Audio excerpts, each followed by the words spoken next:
ওকালতি যারা করে তারা কিন্তু টাউল পাটপার হয়। জিয়াউর রহমান যখন জাগদল গঠন করে, জিয়াউর রহমান ছিলেন আহ্বায়ক, আমাদের সেলিম আপা ছিলেন ওই কমিটির সদস্য। ধাপে ধাপে এই সেলিমা রহমান প্রথম যুগ্ম মহাসচিব, পরে ভাইস চেয়ারম্যান, পরে স্থায়ী কমিটির সদস্য হয়।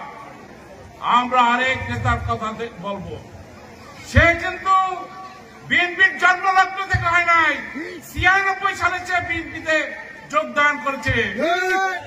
যোগদান করে দলের 12টা বাজিয়েছে, মঙ্গুভাইকে নিঃস্ব করে দিয়েছে।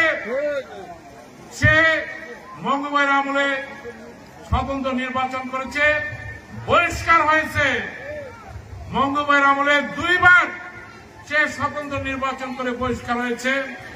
2008 সালে সেলিমা আপাকে সে স্বতন্ত্র নির্বাচন করে মাত্র কয়েক হাজার ভোটে আপায় নির্বাচিত হতে পারে নাই। আমি একদিন ম্যাডামের রুমে ঢুকেছিলাম একটা ব্যাপার নিয়ে, সে আমার অভিযোগ শুনে আমাকে বলেছে যে ওকে জানি কয়বার পরিষ্কার করেছি।